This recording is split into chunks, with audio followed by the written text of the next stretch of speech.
walking down Jones's Road. But like the 2017 championship as a whole probably wasn't a great championship. It was a lot of one-sided games, but the final was an epic. And Mayo were probably the story of the year, the journey they had to go on.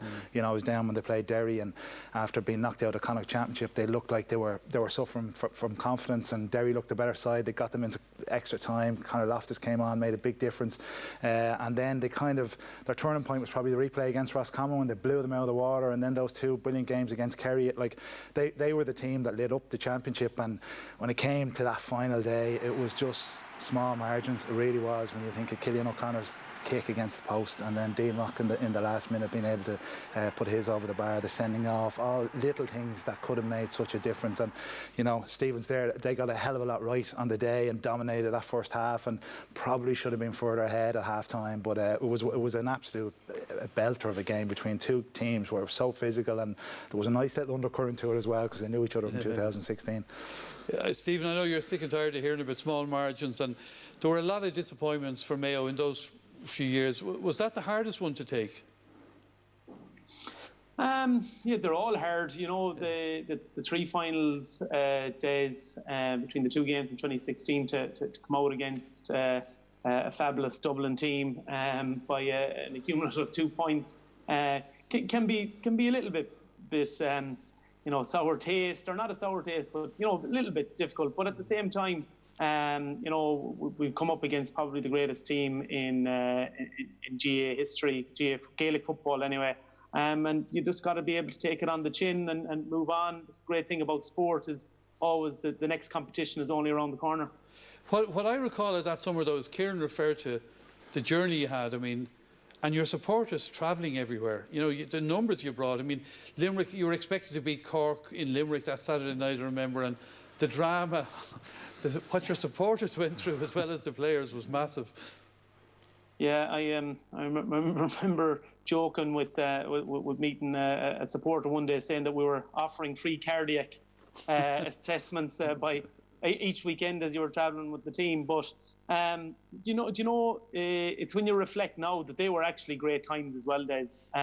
You know, and we look at the gap that might be that's going to be in our summer anyway with sport this year. There were great times, and I mean, I have very fond memories of, and nothing that I'm more proud of than sitting on a bus with that Mayo team, driving down into Drumcondra and out into Croke Park.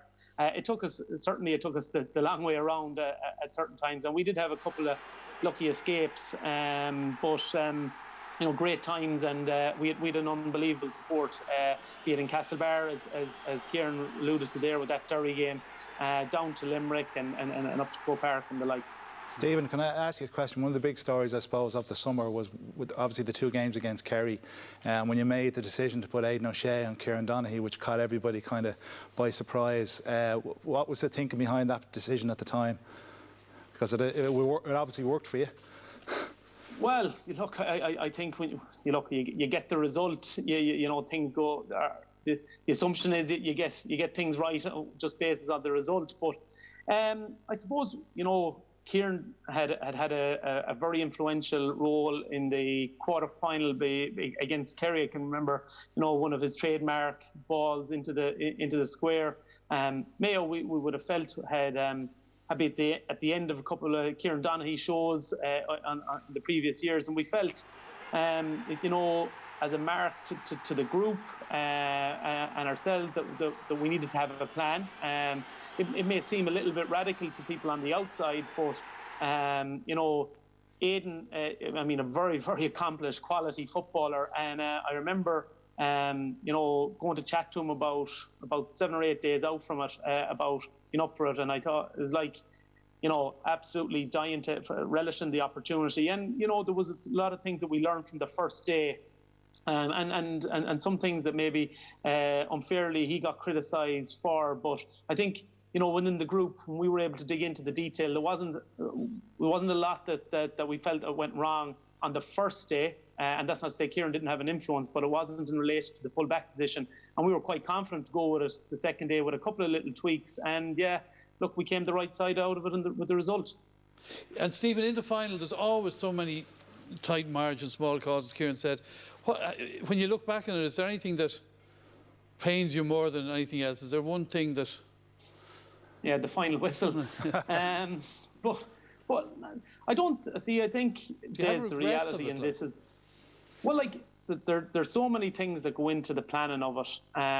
You know, you wish one. You know, you wish on that free went over the bar for Killian, but there's an awful lot of things that we got right. So, as a sense of having regrets, I don't think that's, you know, it isn't the way that I would look at it. I think we did an awful lot well.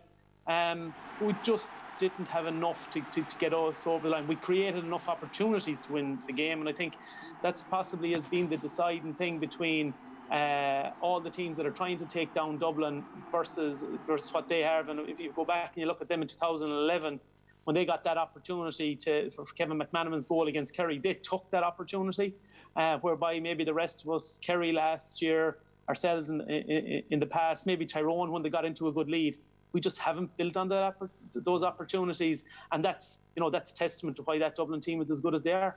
And Stephen, on that, one key aspect obviously was the sending off, and Donny Vaughan had a rush of blood to the head. We've all had them in our time, but it would have left you, I suppose, possibly with an extra man. What would have been the strategy for the remaining? I think there was 30 minutes played after that instant.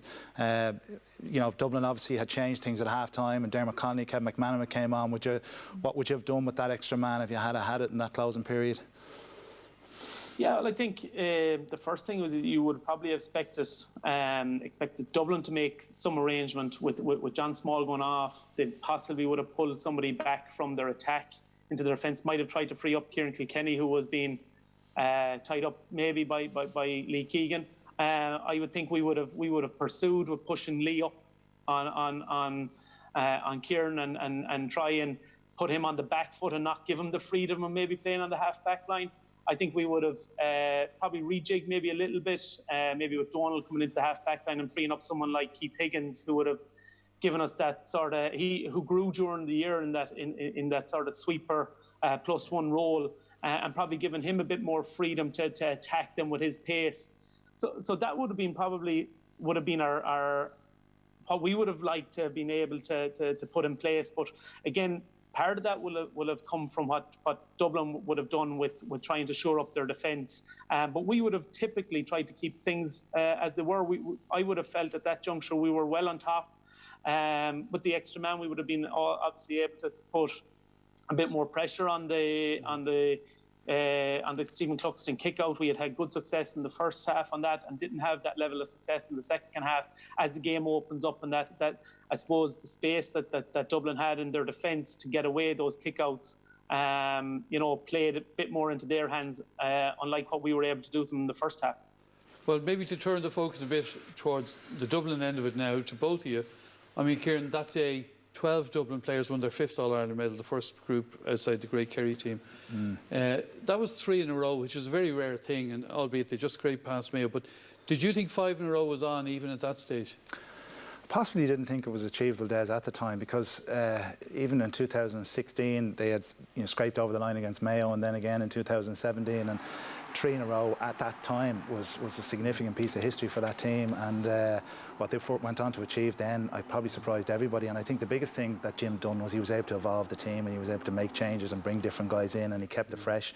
And that's what he done over the 5-year period, to be honest. But like that particular day, like Dublin, as Mayo dominated the first half, and I think, as Stephen alluded to, the kick-out strategy changed, where Stephen Cluxton went shorter on all his kick-outs because Mayo were dominant in that period. And Jim used to call half-time a break and play, but I think it's a little bit more significant than that. And I think they had to regroup at half-time, and probably kicking 11 points and playing the second half was a win in the game. But as I said, it was small margins, small margins. Well, Stephen, it's going to be a strange summer for us, certainly, isn't it? No inter-county till October at best, if it happens. How will you cope with it?